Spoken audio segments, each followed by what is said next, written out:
All right, welcome to the Action Shooting Show. I'm here tonight with Mark Rebke and Mike Ford, and we are going to be talking about Wolverine running Wolverine Adventure Race. So this episode is sponsored by Primer & Co.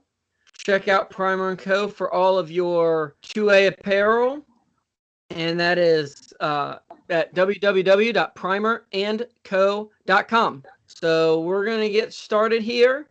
This is about 2 weekends ago is when me and Mike and then two of our other friends, Ben Wolf and John Shelley, both completed the Wolverine adventure race, I guess you'd call it. I think they call it a 5K. So as a quick explanation of it, because it's a little bit different of a match. It's not a run and gun as we've talked about in other episodes. So this year, and it was a little bit different than other years, you had a 5K canoe portion where you had checkpoints that you had to find. They gave you coordinates. You had to plot them out.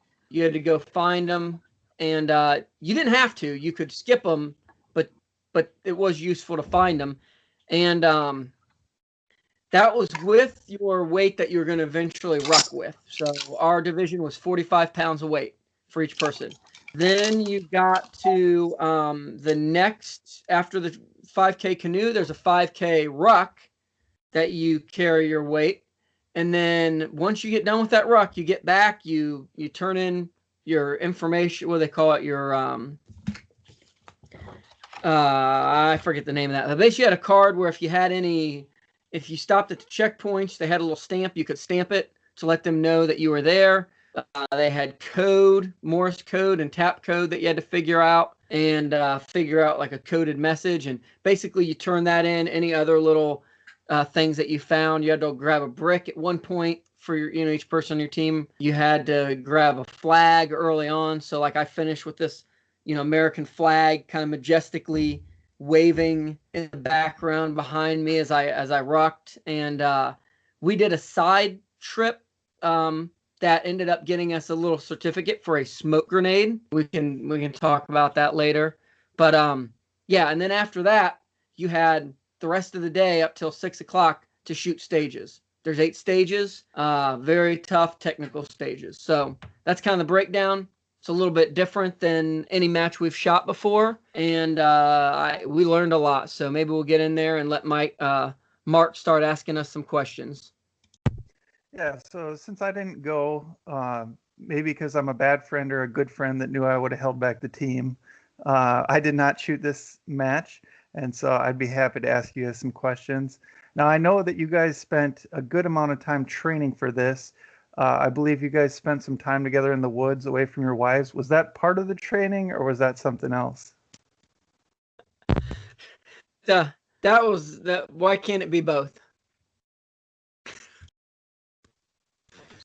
Yeah, so I'll talk a little bit and we'll let Mike talk a little bit too. While we're continually training for the different running guns we do, we kind of, the month or so leading up to this, we did a lot more rucking, usually twice a week with the weight. Not always 45 pounds. A lot of times it was 35 pounds and doing, like 6 miles instead of the 3.1 that this match was. And just not necessarily setting for pace, but just making sure that we had the endurance to do all of the ruck plus some, because afterwards you had to shoot, and there was certainly a lot of energy needed for that. Really, for me, I felt my health and my fitness was about where it needed to be. I certainly would love to have more and have some more stamina, because by the end of the day, we were, the last stage, we were tired. I mean, we had some pretty physical. I had a kettlebell with this big, huge rope I had to like pull between boxes, and it was everything I could do. It was pure will that got it across there, and tire flips. I mean, we were pretty smoked. So, but generally, I think I was happy with the fitness I had coming into this match, as far as where I've been with my own fitness leading up to it. So how do you feel about that, Mike? Yeah, I think that we definitely had a good train up period. You did a great job of gathering intel for our team. So, with the information that the match had released, we knew about as much as you could. I'd say that maybe some of the that had done it before might have had a little bit of a leg up on us, but I don't see how we could have prepared any more. The the fitness part dovetailed pretty well with our teammates. Ben is an awesome guy. He trains on his own, and John Shelley maintains a certain level of physical fitness for his job. So there really wasn't a weak link, and so that was a really cool thing to be able to come together as a team. Now, when on these kind of things, people always want to talk gear. They don't really care about fitness because who wants to do fitness? During this training, would you guys say that you learned things about your gear that you wanted to make adjustments to in the, I think, couple months leading up to this? Well, I'll say I did something that you are not supposed to do. And well, you don't ever change gear right before a big match. And like less than a week before the match, I completely switched my ruck that I was using. That ended up not being a bad idea. I was just using like a old JanSport internal frame backpack meant for like, you know, 1 day backpacking, and it was ripping out. It was not comfortable. It was not made for this kind of match. I switched to the LB, the Marine Corps load bear or improved load bearing equipment, ILBE. So that's a pretty popular pack as far as people who do a lot of rucking, and you can just the pack itself can swallow up a lot of gear. I mean, I could have fit twice as much weight in there as I needed. So that ended up being all right. Guns and other equipment, there really wasn't any changes leading up to it. You know, I had shot a match in my plate carrier and chest rig and all that leading up to it, and that worked out fine. And the rifle was kind of a newish build, but I had shot it in a match or two. So yeah, everything else went good. Really, everything worked perfectly gear wise. How about you, Mike? Yeah, I actually did something really similar to Ryan. I've used the same backpack for a while now, and just once you hit a certain weight load, it wasn't riding right. So I ended up switching to a different pack pretty pretty quick leading up to the match, and it worked out really well. I think moving towards the internal frame or frame packs was a good move for us, even though we generally don't like testing gear that close to a match. Um, this match was really interesting just in the fact that during the ruck and the canoe portion, you could have the required weight either in your rucksack or you could wear your armor in conjunction with a backpack to make that weight. So you saw some guys like Ryan and I made weight just strictly in our pack, but we also had a team member that used his plate carrier and a pack to make weight. There was some pluses and minuses to both directions. I think one of the worst things I saw happen for a team that was using their armor and their packs to make weight was when they flipped their canoe, they lost their armor and their packs. And I don't know what kind of equipment they had and quality, but I think all of us could agree that's a pretty devastating financial loss to take at a match. So choose wisely. Ryan and I had intentionally decided to do the packs because we could easily clip them to the canoe, and it's hard to lose a whole canoe. And Ryan and I are very fortunate that we've got some experience and we had a good trial run in canoeing together. And so even though this was only our second time being in a canoe together, we meshed very well and we made some great time. Yeah, really, we passed a ton of people on the canoe part, and I'll add the other, I think, consideration if you've never done a lot of rucking is when you get a plate carrier on, it makes it harder to breathe. And when you get a plate carrier on and then you get a pack on and you've got like shoulder straps for the plate carrier and shoulder straps. For me, I did it. I've done it before, and I would much rather just pick one or the other. I mean, the plate carrier, you get some of that weight on your body, but if you really think about it, like most plates, you're getting 7, 8, maybe 10 pounds at most on your chest, and then your back plate, if that's 7, 8, 10 pounds, whatever you have on your back, well, that other weight's still on your back. So all you're really taking off your back is, like I said, maybe 10 pounds at most. I mean, I don't think many even steel plates get over that. So, yeah, I think the way to go was definitely just all in your pack, but it kind of depended on what you like. So Mike mentioned that you guys had got out in a canoe before. Was that something that helped with your training, or was that more like looking for people playing banjos that you guys were out there? Yeah, what 100%. So this river, I don't know if I have a map on me here. I did bring a lot of kind of information that they had given us out. The river that we practiced on, so I printed out a topographic map of one of our local river systems that we canoe, and I'm pretty familiar with that, but as we canoed, I was basically trying to follow along, counting bends is kind of I think the general way. I don't know a ton about water navigation, but when you can't do like a pace count or something like that, like you would do for land navigation, you pretty much just have like terrain association. So unless you've got big hills or a lot of elevation, you're kind of stuck just counting bends in the river. What we practiced on is pretty straight, and there's not a ton of real sharp bends. And so there was a couple times I'd be like, okay, I know I'm kind of here, and then I'd find, we'd hit a little sharper bend. Okay, now I know. And I definitely built up a confidence by the end, knowing exactly where we were.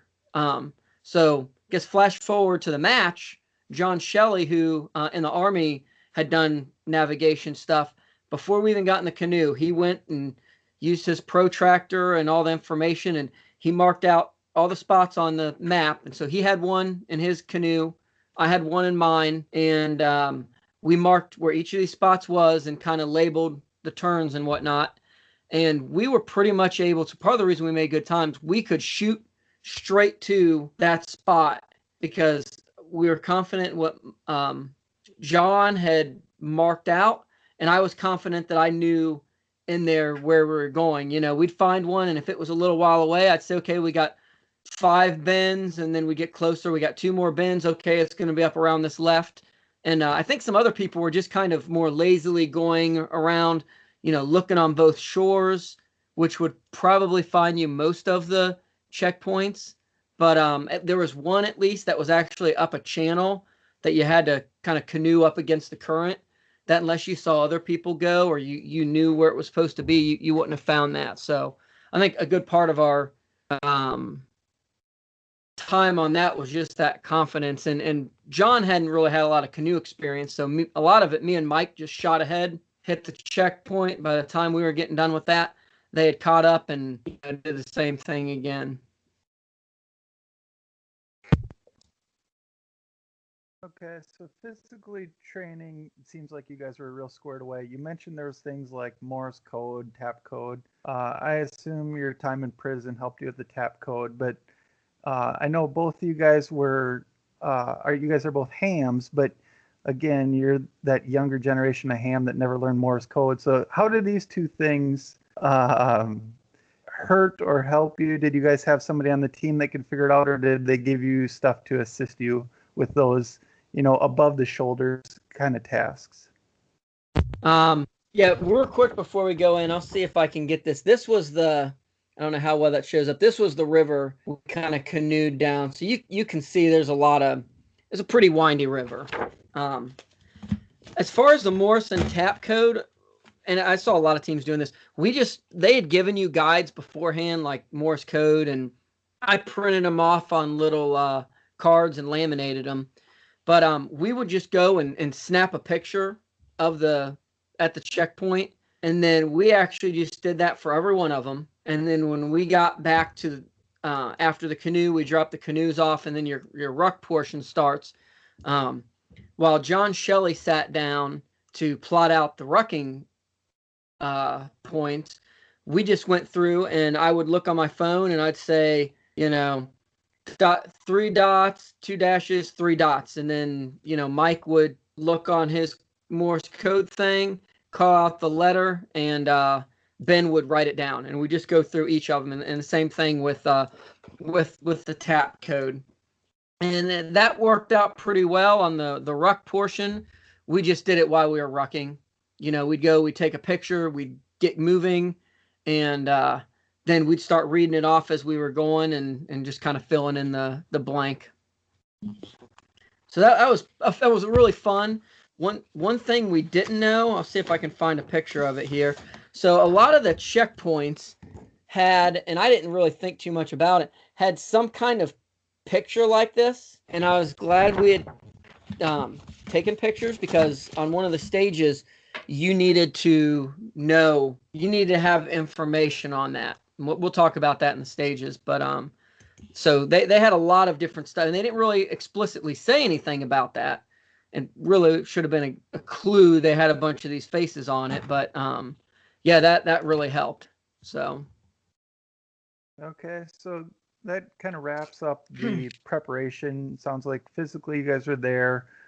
Mentally, you had most of that stuff covered. You had people that knew the land nav, and could figure out the rest of it. And Ryan brought his phone so he could take selfies. That, covered all your bases there. There was a portion. One of the checkpoints you stopped at, one of the things that you needed to do was take a team selfie. So we've got a picture of us like on, I won't say mountain, but they found that part of Michigan's flat, and they found the only hill that was a good 100 yard high hill, and we got a picture of us at the top with, again, American flag majestically waving in the background, and bald eagles kind of screeching across the sky. It's pretty awesome. All right, so let's talk about the actual match then. First of all, weather, nice 70 degrees, cool breeze, I assume, and start night real late in the morning, so you got to sleep in, stuff like that. Mike, you want to handle that first, since I've been doing a lot of talking? Yeah, I can jump in. So match conditions were pretty interesting. When we woke up that morning, the wind was starting to pick up. And if you spent any time in Michigan, sometimes the wind can really come screaming across the Great Lakes.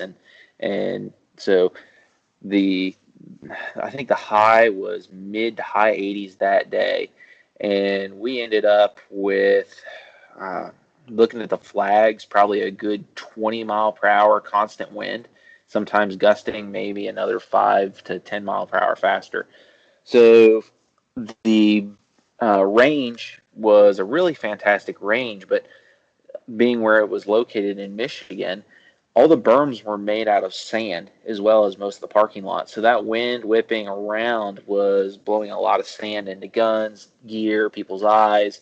So there was a little bit of concern. I ran my trusty AK for most of the shooting portion, so I wasn't concerned. But the shooting was very fun. Most of it was close bays, and scored very different than most shooting matches that we normally attend. The wind definitely made for some interesting challenges, though, on some of the long range stages where we're pushing out to 4, 5, and 600 yards. And we took my 6.5 Grendel, which has proven to be a very good rifle for several matches now.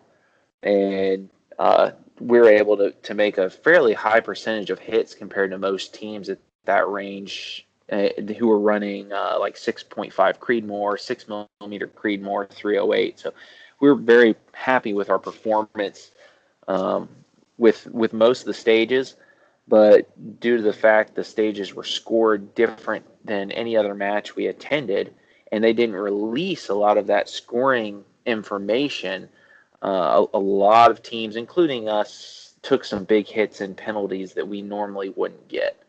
And now that we understand that they could possibly score that way again, it would probably change a lot of the ways we tackle the shooting. Ryan, any thoughts on that as well? Yeah, let me. So here's one of the state. This is what they released beforehand, and if you see, there's a lot of things that are kind of blacked out on there. For instance, like targets needed, range equipment needed, stage time. You know how many minutes per stage. The scoring is blacked out. You know, blank points for each correct target. So, and this is something we learned really on our first stage, because we zeroed our first stage, which is obviously not a good start for a match. They were very, very much about accuracy here, which is not something that we have issues with. But the first stage, you had like 5 basically drills that each person would do while you're holding up this log, lifting it over your head. It was like a telephone pole, like 6 foot long or something like that. 5-6 foot long, and each point down out of the A zone. So we're not just talking C, but just A zone and head box. And they had one where you had 3 targets. You do 2 in the chest, 1 in the head, all the way across. Each point down out of that is minus a point. So okay, that's like not, you don't want to be down points, but well, come to find out, it was a 25-point stage. So if you got X amount of people shooting 3 different targets, it doesn't take long to get, you know, we made it to like close to the last one. So let's say we were going to get 20 points. Well, you know, if you get 18, I think whatever the points equaled up to, we ended up getting a 0. We got more down points than we were to gain points. So going into that, they didn't tell you how many points the stage was worth. Just, you know, don't be down.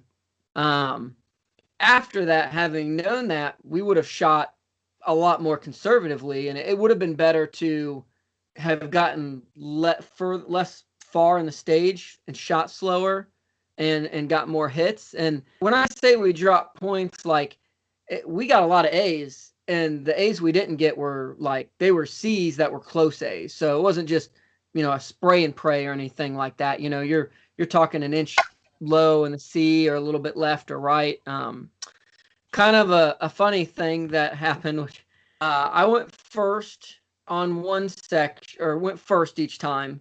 And when I got to the rifle portion, I was shooting, something felt a little weird with my rifle.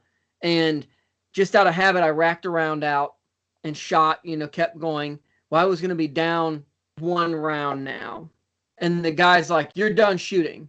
And I was like, "What are you talking about?" He's like, "Well, you can't put your correct amount of hits on each target, so you're finished." And, you know, I luckily thinking, well, maybe not luckily, and I'm like, the hell I am. So I reached down, grabbed my round off the ground, because we were like the second team to go, and there's really shouldn't be any empty, you know, cleared out rounds because of the way they did it. Tossed the round back in, shot it. We were back in. Having said that, if I wouldn't have done that and we would have stopped right there, we probably would have only got a couple points, but we probably would have gotten at least the couple points for the first one and not, you know, have zeroed it out. But that just, you know, quick learning. We learned quickly that, okay, you got to slow down and really hit each one of those A's. Like close C's don't work like in USPSA or IDPA. Okay, so we've kind of covered, you guys talked a little bit about how the canoeing went. You said you passed a bunch of teams. Did they give canoe points and then ruck points and then shooting points, and it was balanced in a certain way? Or you kind of mentioned that losing points in the shooting hurt the other parts of the event. How did that work together as kind of an overall event? And then we can kind of go back to what the rest of the shooting was. Okay. Yeah, they so you're running your ruck time and your canoe time. Basically, once they dropped you off at the canoe and that your time started until you got back and checked in, that was your running time. Running and canoeing were added together. If you did certain things out there, like got all the checkpoints, which I don't think I said it earlier, we found every checkpoint but one. We knew where it was at. We were looking around. A bunch of other teams were in the area. No one could find it. We kind of decided, okay, maybe this is a fool's errand and there's not a checkpoint here and it's kind of a mental trick, or maybe we miscalculated something. We're not going to burn a bunch of time. So we went on. It ended up being okay because there was the phrase for the code basically was like the ending line of the movie. And when I was turning all this in, and our one of the guys, Ben Wolf, knew what that phrase was. He had mentioned, oh yeah, this is from the movie. So when I was turning it in, he's like, listen, if you can tell me what the words are missing here, I'll give you credit for it. He gave us that, we got full credit, but that took points away from your runtime. As you shot stages, for every point you got on a stage, that also took time off of your runtime. So it's kind of like golf, the shortest time at the end wins. So if you get 25, and I think I could be wrong. I think it was minutes. So like if you got a point, that was a minute off your runtime. Like the winners were actually in negatives. They were negative time, -12, -20, or something like that. But yeah, each point you got took time off of your runtime, and the lowest person won. So that's a pretty extreme penalty as far as accuracy goes. If you think about, even a half second more per shot to get an A, being a minute on your total time, that makes IDPA look like a joke in 1 second per, Yeah. So, but you didn't. That wasn't clear to you until you got through that first stage. Is that what I'm getting? Correct. And I think because they black things out, I think that's intentional. The guy the gentleman who runs this, I get the feeling is very much into not gaming this. And some of the after match things, he said, if like rules are changing and he's trying to do things, but if he finds ways that if people start buying and bringing specific gear to this match because of the rules, that he'll just stop doing the match. So I think it's very anti-gaming. And to that end, they did a good job. I mean, after we figured out those steep penalties, we certainly adjusted how we shot, but I think in the way that he wanted, to them, A zones and accuracy is very, very important. So the scoring definitely got that across. Okay. Anything you want to add, Mike, about the overall scoring or how the match was run?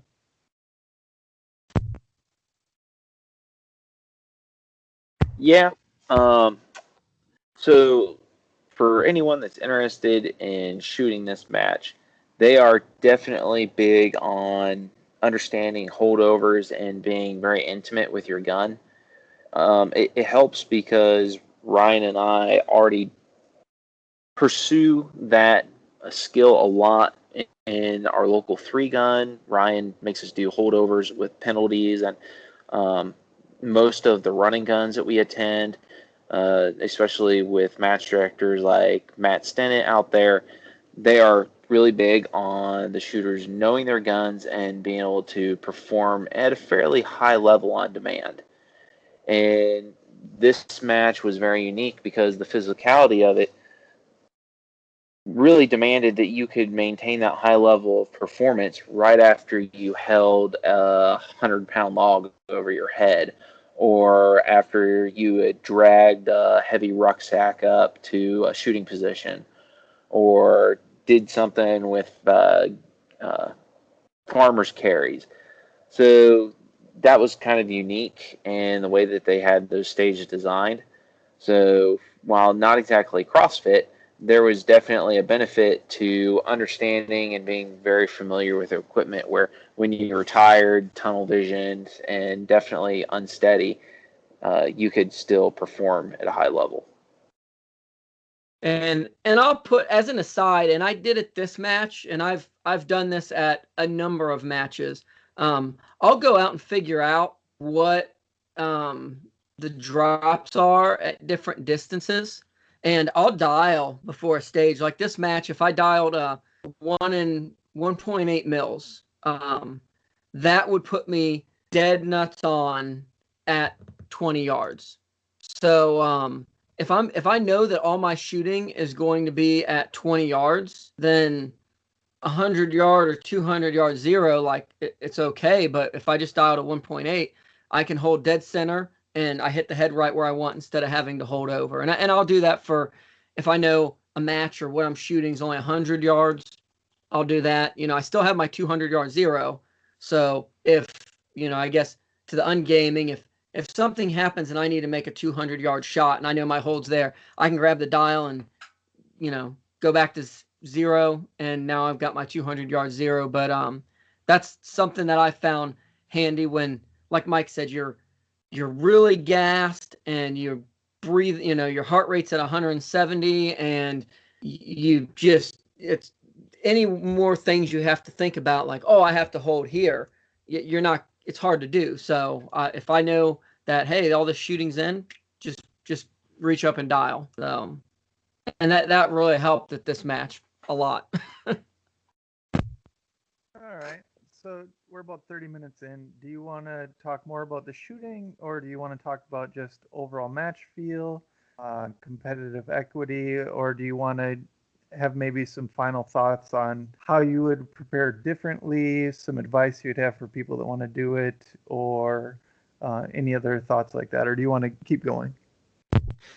Yeah, let's I'll touch on a couple stages because the stages were really good and really unique. We and this kind of goes into it. There was 8 stages at this match. We only shot 6 of them. I have to look at the scoring. I don't know if they have it. I would be really surprised if any teams shot all 8 stages. Each stage, like when we say a stage, they were like, you didn't get points for finishing early. On a couple of them, I think you got a little bit more, but it wasn't like a regular match or stage where it's like you try to get done quicker. They were 5 and 8 minute stages where that's when they stopped you. And I think most teams I saw on quite a few of the stages got stopped. Like the first stage we ran, the one with the log, maybe someone finished that, but we made it further than others that we saw. And I think the ROs were saying they didn't expect anyone to finish that. Now, on the flip side, they had some stuff like a little shoot. They actually had a shoot house, like walls and doors and all that. I imagine most people probably finished that. And then there were bonus points. Like if you got done in 3 minutes, you got more points. In 5 minutes, you got more, less points. So they did have some things like that. The shoe house was kind of neat. And this is, I guess, a good example of the cognitive. You had a handful of targets, and this match was very much, there's a lot of mandatory loadouts. So I think that you had 20 rounds in your rifle, and then you could have 6 rounds in your pistol, and then you could have a spare mag unlimited with your pistol. So it was set up so when you got in there and you had shoots and no shoot targets going through here, and you had you were going to run the rifle dry, and you were going to have to go to pistol. And I can't remember. I think if you went, I basically you had enough that if you went 1 for 1 on everything, your pistol went dry as well. And if you drop shots, you could reload, and you'd still get penalties for being down 1, but you wouldn't get the penalties for not having enough.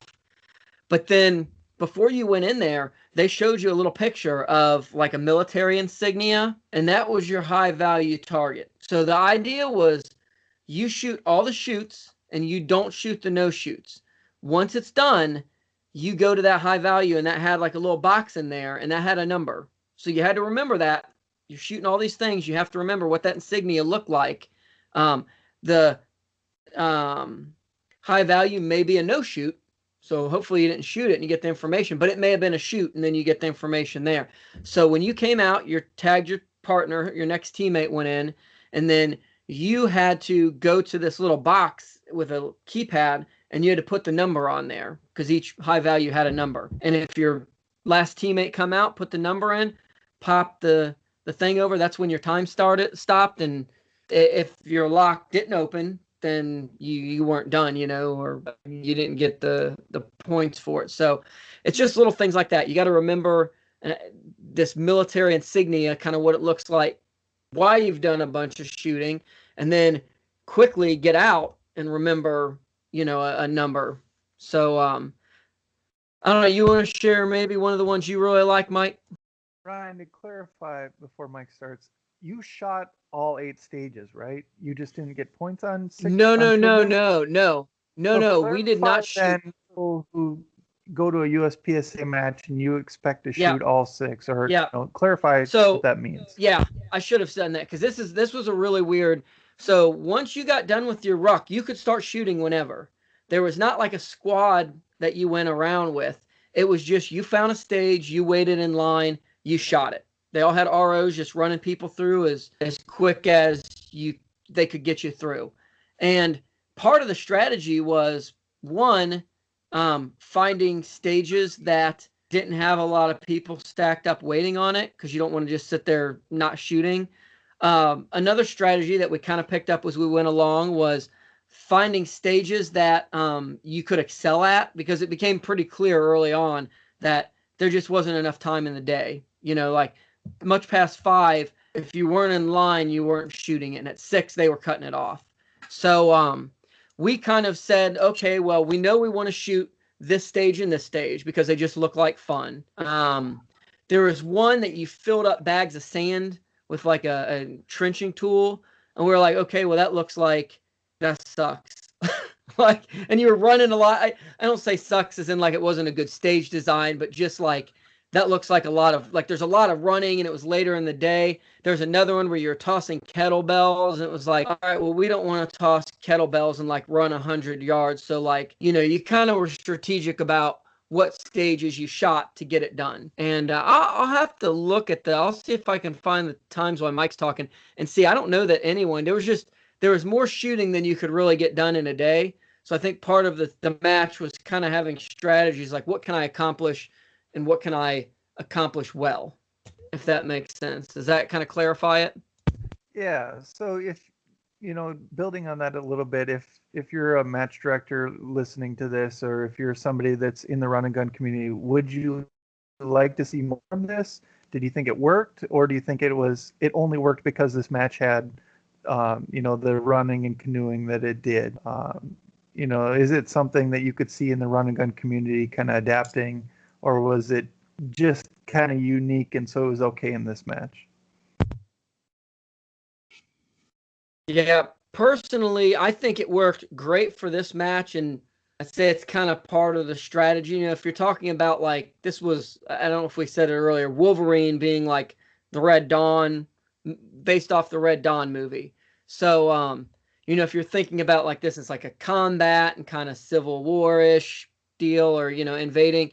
I guess in real world, like you kind of have to pick your battles, right? You have to figure out what's a battle worth fighting and what's worth kind of avoiding. So for this match, I think it's really cool. For other matches, I mean, I would shoot other matches that had something like this, and they didn't explicitly say it. I imagine the match director probably wanted everyone to shoot everything, but I think for us, it became pretty clear right off the bat that like that wasn't going to happen. Unfortunately, the buses taking you to the canoe place, we ended up on the second one just because of our team's number. But so we were already like a half hour behind the first people. Maybe we could have gotten one more in if we would have been in the first one, but at the same time, we were all pretty smoked. So maybe we just said screw it, because it's not worth shooting it if you're not going to get any points. Short of the fun, but we were pretty tired. All right. Well, that makes sense. So, Mike, going back to you, what was some of your favorite, or what was your favorite shooting? You'd kind of mentioned the long range was fun, but was there something else that stuck out to you there? Yeah, I did really enjoy that long range stage. That was definitely the highest win that I've ever shot in any situation. And so trying to make those win calls on the fly was a real challenge. The cool thing was they had brought a little bit over from PRS, so to speak. So you had opportunities to shoot off low barricades, to climb walls and shoot off like an 8-foot like pitched roof. So that was a lot of fun. I enjoyed that. I generally enjoy kind of the DMR type stuff when it comes up in matches. The shoot house was a lot of fun. How can you not go through a shoot house without a grin on your face? It's just always really cool. I think they did a great job of giving very unique stages, but also setting them up where it was very team based and team focused. The Probably the biggest like annoyance to me was the whole busing situation and how some teams got a little bit of a head start, because if you look at a team like ours, that absolutely could have been another stage and more point opportunities. But at the same time, because of the way this match is set up, I think that it's definitely more about the experience that you get and is provided. It's not a giant prize table. It's not some giant plaque with a name on it or something. It's about the camaraderie and that experience that you get to have with your buddies. So one thing that I'd say is make sure you have a very reliable team, because we watched some folks that we know show up and their team members didn't show up until very, very, very last minute. And then their team members were definitely not on the same level as them when it came to preparation and gear. And sadly, they ended up on the struggle bus. So a team that probably could have fared really well with maybe one or two more squared away members, while I believe they had fun, I definitely think that tanked their match. So choose wisely who you go with. But in terms of a match experience overall, that was a ton of fun, and I am already really looking forward to next year. Yeah, and as an aside, it looks like 4 or 5 teams did complete all 8 stages. So, and most of those were in the top like 5. So, which makes sense. The more chances you have to shoot, even if you're only gaining 2, 3 points or whatever, that's still extra points. So, I know a couple of those just because I know people on them. Some of them did get on the earlier bus, but my guess is they were really on it with getting stage to stage as well.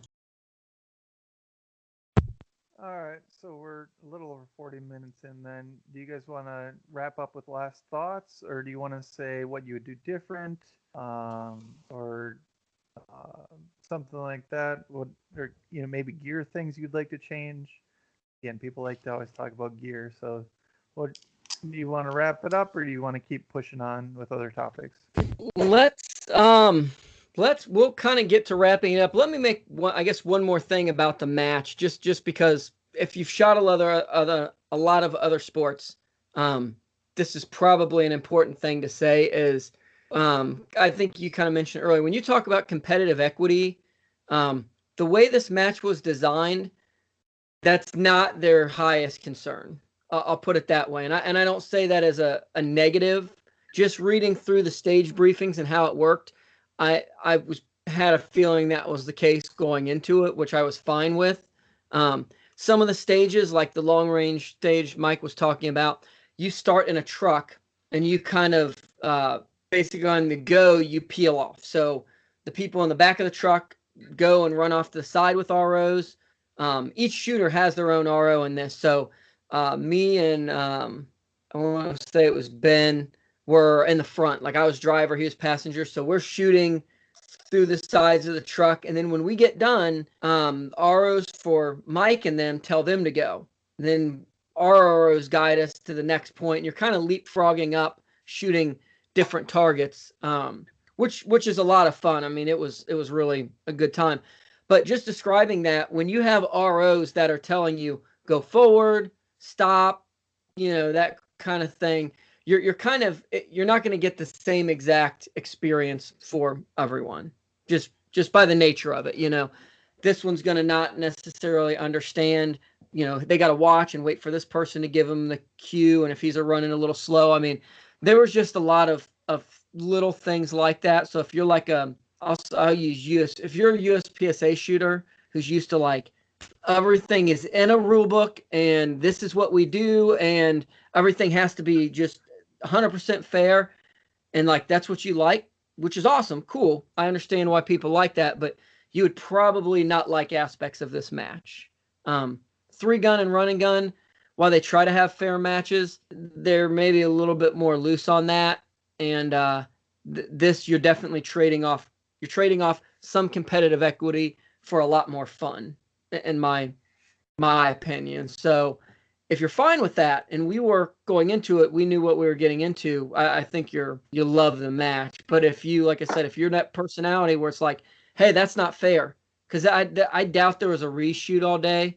I don't think this is the kind of match that where it's be like, oh, that didn't work. You guys, that prop didn't activate. You get a reshoot, or we forgot to do, like, no, it's just you just shoot the stage, and if something doesn't work, suck it up, Buttercup, because we're shooting the next squad. So I don't think it's a downside, but some people might. Does that seem fair, Mike? Yep, I would say that definitely describes it.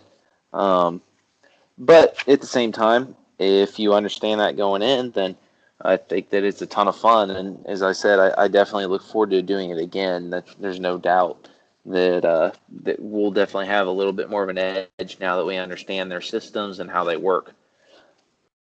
I'd say don't let that hold you back, just because it's such a unique experience what they offer. Yep. And I'll even add, we may have an edge next year, just kind of because of the lay of the land and whatnot. But every year, from what I talking to previous competitors, every year is different. One of our friends that shot this last year said that the scoring was way different last year and more individual. So like, even though you're on a team, you're getting individual scores, and the stages were way different. There was no canoe last year, and it was all land nav, just your ruck with your land nav. And he's already said twice now, the match director, that next year there won't be any canoe. They do, people love the canoe, but he doesn't want to get too samey. So he said next year expect a lot of land nav and, like, a lot of time searching through the woods for stuff. So and that's the kind of thing. So we missed a checkpoint because we thought we knew where it was at, but we didn't really look that hard for it. Knowing that next year we'll be more confident that, our teammate knew where it was at. Okay, well, if we didn't find it, maybe we just need to look a little harder, But yeah, that's every year it sounds like it's different and changing, and it sounds like he's really interested in making a challenging but really interesting match. So we're all talked about going out there next year and giving it a good go. Yeah, that sounds good. So, any other topics you want to hit on then, or do you think you want to wrap it up? Yeah. Don't mean to try and wrap this up over and over again, but Yeah. we didn't really have a set thing to talk about, and so I wanted to just keep you guys aware of what's going on at the time. How about this? Let's thank all the ROs that worked the match, and then I don't know who the match director was, but if you guys know him, let's shout him out. Let me see if I can find it. Yeah, the ROs were awesome because it was, even though it was windy, Ward is his last name, C. Ward. So that was the match director. The ROs, they really were awesome. Like, they were tough, challenging, like kind of complicated. There was, I don't think we mentioned this earlier, there was a lot of shooting guns dry. There was hot reholstering. There's a lot of these things, and for instance, the first stage, you would go and shoot your gun, your pistol, and then once you were done, you holstered and you had to run back. So you're turning around, running up range.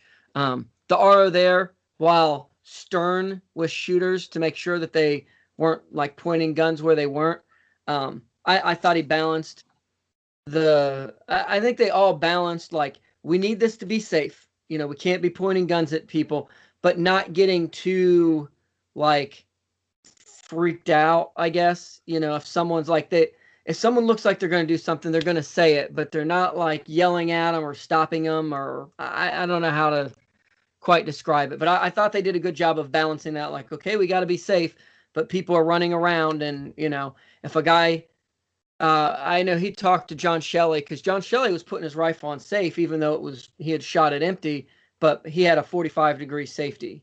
And the guy was like, "Oh, safety, safety." And John's like, "Yeah, it's safe." He's showing it to him.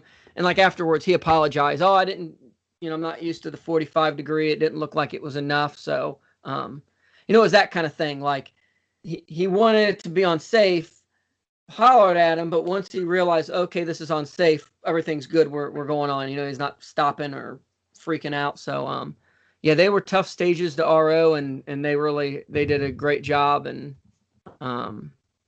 I guess to wrap up, I don't think for my preparation leading up to this I would always love to shoot more this year. Besides for ammo, my life has been busy and I don't get to practice as much, even if I had the ammo.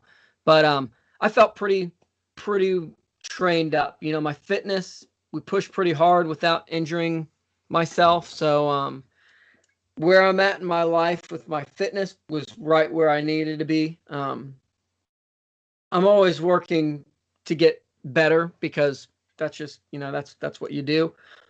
Shooting wise, my gear ran great. I shot well. I was shooting my Staccato P, my STI Staccato P, which you would think in a really sandy environment, it's these tight fitted 2011s. They're gamer guns. At one point, I had my belt off while we were waiting, and I literally dropped the gun with the belt and the gun in the holster into the sand, in a big pile of sand and like magazines, and you dusted them off, and it ran great. My rifle, it's an AR-15, keep a little bit of lubricant on them, and it ran great. So chest rig that I had, it's a first big match like this, but I had a Faro Concept Slickster with the RDR gear placard, and Hoplite, the triple curve, like level 4 plates. I wore it all day. It was really comfortable. The triple curve with a swimmer's cut if I've not worn plates for the military or like on the job, but I wore it all day and it was not uncomfortable at all. Shooting was fine. I could switch shoulders. So yeah, gear, fitness. I don't think I said this earlier. We ended up 9th in hardcore. So they announced the top 10. We were 9. So we were pretty excited about that. I think our rucking time we were 7th place. So with the ruck and the canoe portion. So, that shows that we've definitely been doing a good job. I know we passed some pretty fit competitors in the process. So, and some of the ones that rucked faster than us didn't do like all the checkpoints. Just looking at their scores, they missed stuff. So, so the fact that we hit everything and did all the side missions, and that was I was really happy with all of that. So I wouldn't have changed anything. Just keep on improving. Mike, any last thoughts that you want to add? No, I think I kind of did that on the very last one. I would definitely say if you can throw together a team to sign up, and hopefully Team Death Otters, we'll see you there next year. All right, that sounds good. Ryan, any closing thoughts? Yeah, I would say, like Mike said, if this sounds interesting, do it. Sign-ups are really, like, it sold out in less than 5 minutes, I think. So you've really got to be on top of signing up for it. They do have a thing. If you volunteer and help run it 1 year, you automatically get in the next year. So as someone who runs matches, they always need help. So if you don't make it in, I'd highly consider signing up so that you can shoot the next year. Again, we want to thank Primer & Co. for sponsoring this show. Personally, I want to thank Coda Evolution, as they sponsor me with handguards and muzzle brakes with their gear, and they do make a really awesome product. So if you guys ever are interested in it, feel free to message me. And I can kind of tell you what it excels at and what it doesn't. There's a lot of good hand guards, but and muzzle brakes, but they definitely do something good. And while not an official sponsor, Rubber City Armory has done a ton to help out me and Mike, and I think John Shelley as well, our other shooter. So they make bolt carrier groups, some other gun accessories, and I don't thank them enough, but they really make one of the best bolt carrier groups in the business. So thank all those people. Thanks for listening, and yeah, have a great night.